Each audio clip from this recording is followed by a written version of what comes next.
How's everyone doing today? Welcome back to another episode of the Banker Next Door. I am your host, Dr. Joe Berquist.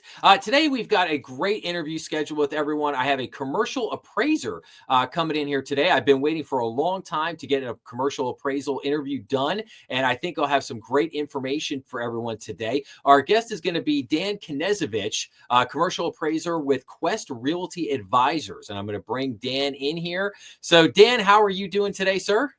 Doing well, my friend. How are you, Joe? I'm doing great. Yeah. Hey, thank you so much for coming on and spending a few minutes with us today. I think our audience is really going to enjoy going through this conversation and learning a little bit more about commercial appraisals. Cool. Good. So, all right. Well, I will kick it off today. So, as a commercial appraiser, what type of properties generally do you look at? Okay, commercial appraisers look at primarily, commercial properties. So it would be retail, shopping centers, self-storage facilities, warehouse, offices, mixed-use buildings. Now, we do look at apartment buildings. They are considered commercial when they have 5 or more apartment units in them. And they're at that point. Some people get confused and think, oh, well, they're still residential. Well, they are. I mean, people live there. But for bank purposes and for definition purposes, they're also commercial buildings. Those are the big ones. We also look at special purpose properties, churches, restaurants, car washes, fire stations. I actually appraised the fire station one time. So, do you ever get into any niche stuff like golf courses or anything along those lines? That's interesting because that's a really interesting niche. And there's an appraiser out of Harrisburg. I don't want to do a commercial for him. But that's all he does. And the coolest thing about it is that in order to inspect the golf course, you got to play the golf course. So that's his niche. And he actually does that nationwide. He goes around the country. I like that. I need to get that job. I like that's that. That's the job like, you and I both need. Yeah. Yeah. And we could appraise, you and I probably could appraise pickleball courts. Nice. Yeah, that's good. That's good. And let me ask you this. Is there any time where a smaller property might fall into the commercial realm? Like, in other words, say you have like an old townhouse on a main street that got converted for business purposes, is maybe being used by like an insurance company or something like that. Could that potentially very common? You got, especially in the older communities like Doylestown, Westchester, Media, Philly definitely is filled with old townhomes that have been converted into offices, medical offices, even apartments of 5 or more. And I do those a lot. So yeah, that does happen a lot. But again, it's usually always in the older towns that have been developed over 100 years ago. So nice. Yeah. Okay, so let me ask you this. A lot of times when people are doing commercial deals for the first time out, they get a little bit of sticker shock on the price of a commercial appraisal. Can you explain to us a little bit why a commercial appraisal is more expensive than a residential appraisal? Well, there's several reasons, and banks, you guys are actually, I wouldn't say at fault, but it's the reason, and it's your requirement. Banks require that we write a narrative report instead of filling out a form. The vast majority of homes are done on forms. You could do commercial on forms, but practically every bank I work for only wants a narrative. So therefore, right off the bat, you're doing a report, an actual report instead of a form. Second of all, you have to look at the analysis like you would for a home, except for a commercial building. Let's use an example. I did a warehouse in Harrisburg, probably the size of King of Prussia Mall. So everything that affects that building, the same things that would affect the home, is it in a flood zone? Is it zoned properly? What's its neighbor look like is on steroids. I mean, so you have to look at, so it, in a sense, it takes longer, and it also could be more complicated. Another reason it could be more complicated is if it's leased, you have to analyze every lease. So the more work you have to do, obviously, the more expensive the report's going to be. I base my fees based primarily on the complexity of the report. So there's your answer as to why it's, I hope that's your answer as to why it's more expensive.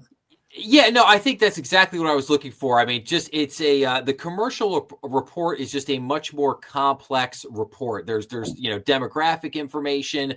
There could be studies on an area, a region, depending on the type of property is. Like maybe it's an industrial property Mhm. or a retail strip center with a food store anchoring it. So there's just different information that needs to go into these reports depending on what the property is.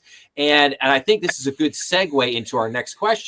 So when you're looking at a lot of these properties, you're not just looking at comparing the sales, like this property's for sale versus another property's for sale. You're also looking at the income on that property, considering how much money does that property bring in, and then I'm sure we'll get to this in a few minutes. We talk maybe a bit about cap rates, but then we get into the cap rate on the property. But if I could segue to the next question first, Dan, would be, so you have this commercial appraisal. There's more information that goes into it. What are the three primary methodologies that you use when you would consider putting together, that commercial appraisal itself? Well, we have to consider what are called three approaches to value. One is the income capitalization approach or the income approach, the sales comparison approach, and the cost approach. Let's start with the one we'll knock out first. The cost approach is rarely done unless it is practically a brand new building. Part of the reason also it's rarely done is a lot of investors, or either you or I who are going to buy a building, will not consider the cost approach. I'll tell you who considers the cost approach almost exclusively is insurance companies. And I do insurance appraisals because they want to know what the value of the building it costs to build the building. But what it costs to build the building and how much money you're going to make from the building are two different things.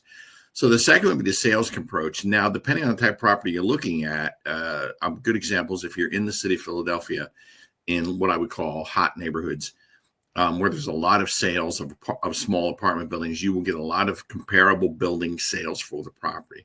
But if you're out, say, I've done them in Lehigh Valley, like in Jim Thorpe, Jim Thorpe's bad example, Lehigh, and places like that, where you have a small community, you got a sale. It's very hard to find comparable sales because there just aren't a whole lot of them.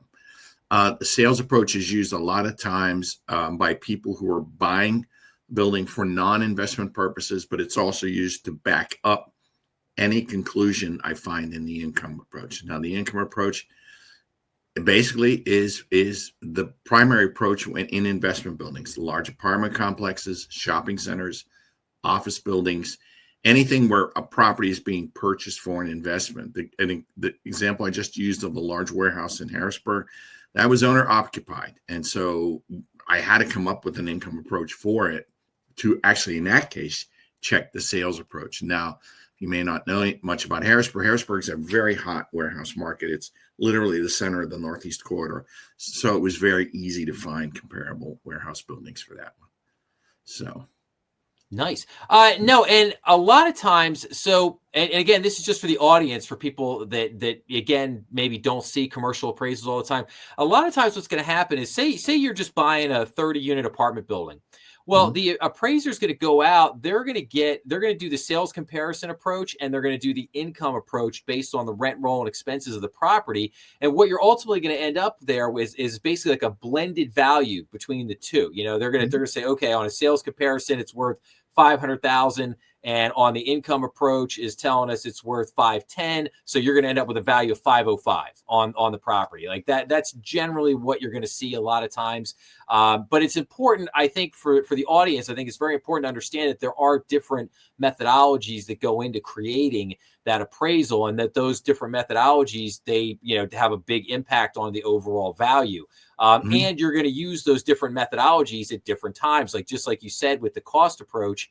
Again, if the insurance company wants to know the value of the building, I will put a caveat out there. Sometimes if you're buying a defunct building, like say you're buying an old warehouse that maybe hasn't been occupied for a while and somebody wants to buy it to fix it up, sometimes it can be very helpful to look at the cost approach, because you might be getting a deal per se, because you might be sitting there saying, well, hey, I'm buying this thing for $10 a square foot, but it would cost $100 a square foot to build this thing brand new. So sometimes you can use that to kind of gauge a little bit, or give you a little bit of idea as to how good, or maybe how you're feeling that the deal might turn out for you at the end of the day. So again, just little tidbits for people to keep in mind or to think about out there.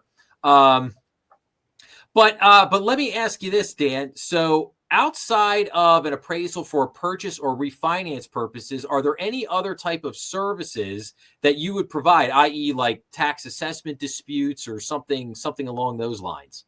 Well, that's interesting you bring that up, Joe, because a lot of appraisals are done for banks, and a lot of lay people who don't know anything about our profession think, well, that's who we work for.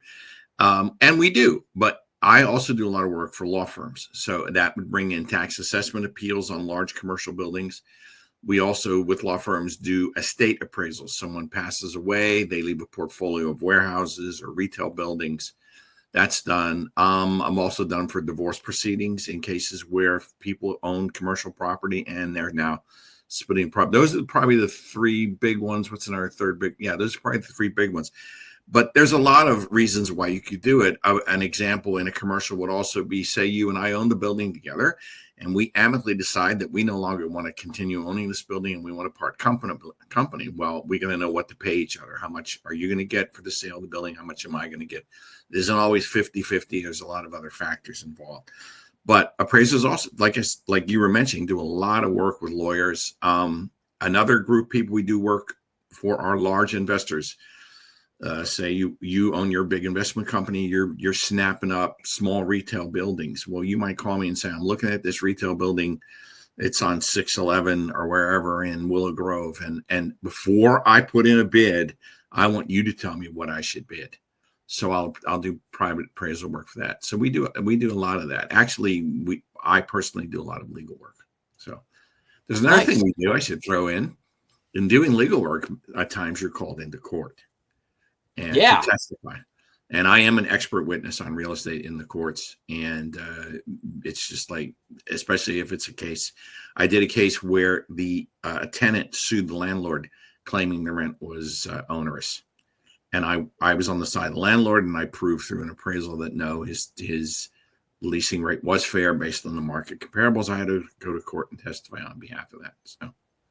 Very interesting. Hey, let me ask you a question. In like a tax assessment case, right? Say, somebody wants to get their taxes reduced. So they call you up and say, hey, Dan, can you come do an appraisal for us on the building? And then you give them the appraisal. They take it up to the township or whatever. And now they're trying to dispute it. Do you ever run into like the township gets their own appraisal and now you've got you got kind of like two different appraisers going back and forth trying to justify their evaluations? Do you ever get caught up in anything like that as far as like tax assessments are concerned? All the time, but taxes are appealed on the township level in New Jersey. In Pennsylvania, they're appealed on the county level. And also many times they're appealed against the school district because, as you know, if you own your home, the majority of your taxes go to the school district.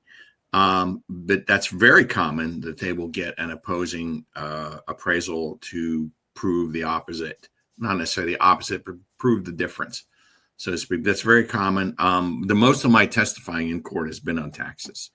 And again, but I will tell you, sometimes the county does not get an opposing appraisal. They merely want you to defend your value before them. And if they agree to it, then they'll grant it. And I will tell you, my experience has been a lot of times that I only had one case where the county, it was Bucks County, agreed to my value.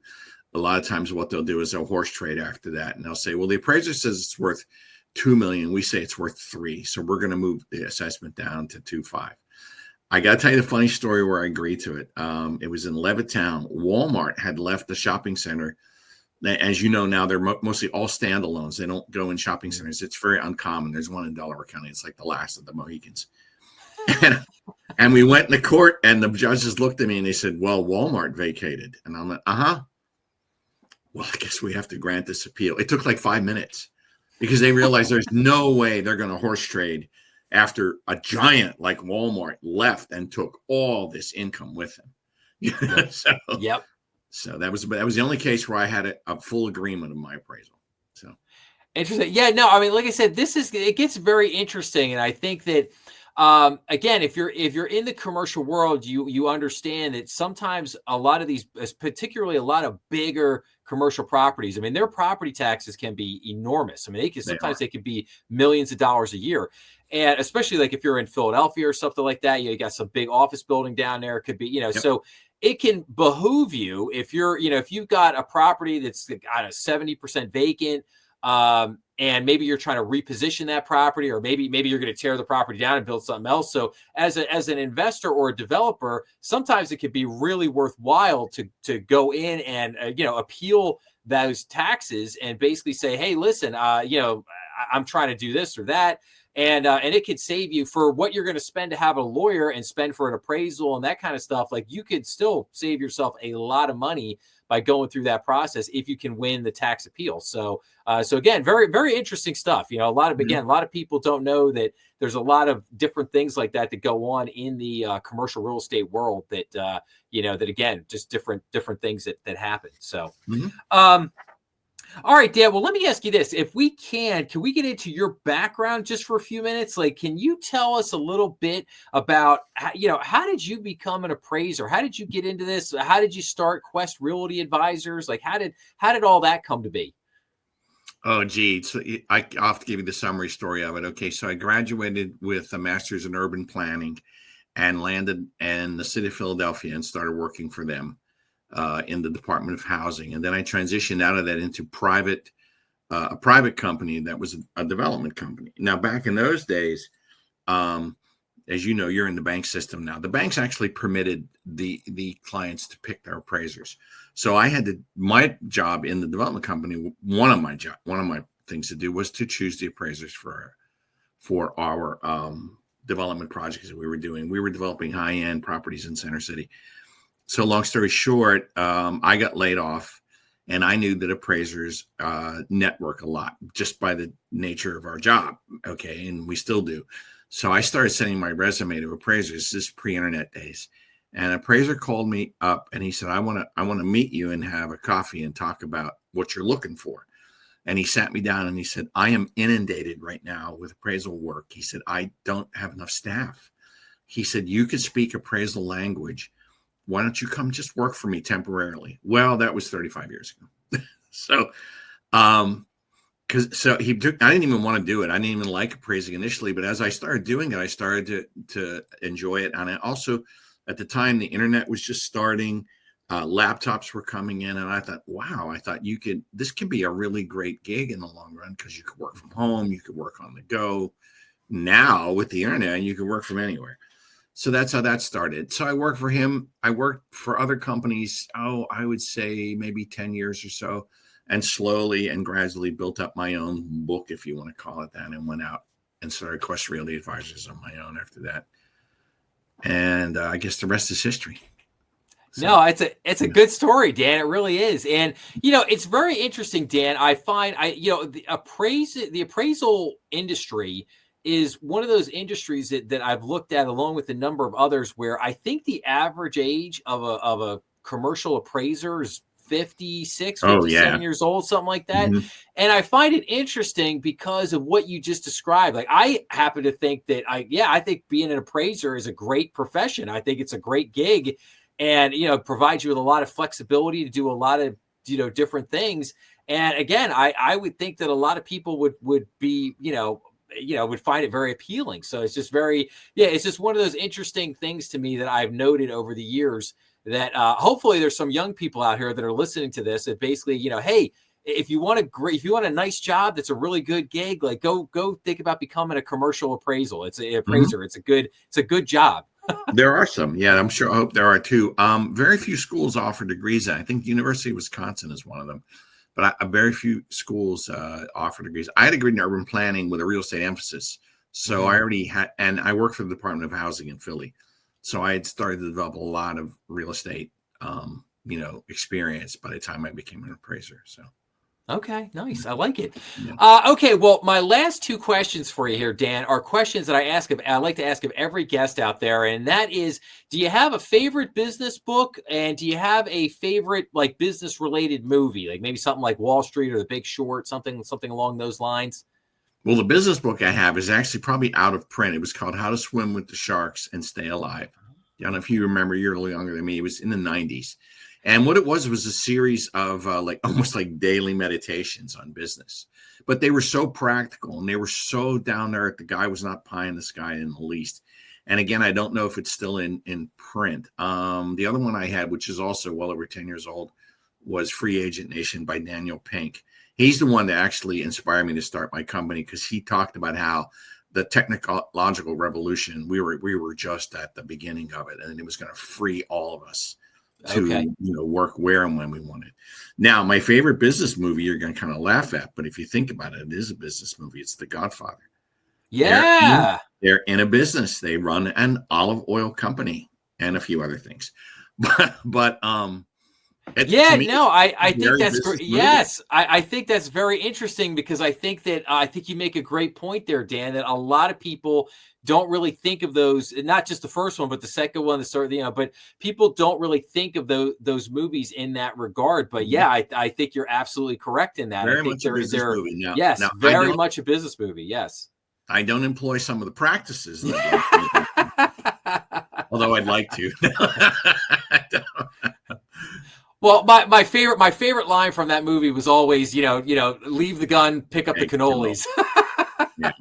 No, there's a ton of that movie has a ton of great lines, but I mean, if you watch it, he's conducting a business. He's conducting a family business. Yes. Yeah. Well, and what's interesting again is that it's all about business to the original, to Marlon Brando when he's playing. I mean, it's all about business to him. Like, he's not, it's nothing's personal. It's personal, Sonny. Nothing personal. It's all, hey, it's just what are we doing here? Business. Yeah. And it's so interesting. And even in that famous scene at the beginning, when the gentleman from the funeral home comes to him and says, hey, this stuff happened to my daughter, I need help or whatever. Again, he goes back to the business side of it. It's like, well, hey, you never offered to be my friend. You never offered to help me. And again, not from your house. Yeah, and again, not from a personal standpoint, but from a business standpoint. Like, hey, you never offered to help me business wise. You never offered to help any of my business associates, that kind of thing. Like, so yeah, no, I mean, you make a great point there, Dan. I mean, there is, I think, a lot to be gleaned from those movies in that sense. So yeah, no, I think that's a great thing there.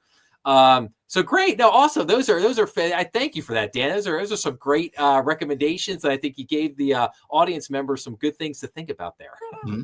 So I love it. So, okay, well, I will wrap up by basically saying, is there any way that people can contact you or follow you? What's the best way for people to do that? Well, I have a website. It's www.questrealtyadvisors.com. You can go on there. It gives you an idea of everything I do. It is primarily aimed at the legal community, but you can see what I do primarily on that. And that's probably the best place to reach me. I am based in Wayne, Pennsylvania, but I travel all the counties of the Philadelphia region. I'm licensed in PA and the state of New Jersey. So yeah, I didn't want to give my phone number also too, or does it matter? Yeah, go ahead. You can contact me by phone at 610-687-7686 or email questadvisors@verizon.net. So perfect. Excellent. And just for our audience members, I will have a link to Dan's website, and I'll throw his email down there in the description below. So if anybody wants to go track Dan down, there's a couple easy ways to go find him. So, but with that being said, hey, Dan, I can't thank you enough for taking a few minutes to come on with us today. I really appreciate it. And I definitely hope, hey, remember, you're always welcome back anytime. If you got any related topics you'd like to discuss or go over, or if you just want to talk banking, hey, feel free, come back anytime. Okay, cool. Sounds good. Great. No, well, thanks, Dan. I appreciate it. Thank you. All right, everybody. That was Dan Knezevich from Quest Realty Advisors. We thank him so much for taking a few minutes to be with us today. I hope everybody enjoyed the episode. So I would just ask everybody, make sure to like, share, and subscribe, as that really helps the channel. Remember, we are on YouTube, Rumble, and all major podcast platforms. Please be sure to leave your comments down below, as I love getting back to everybody. And as always, make sure to check out some of the other content on the channel. I hope everyone has a great day out there, and I will see you again real soon. Thanks a lot.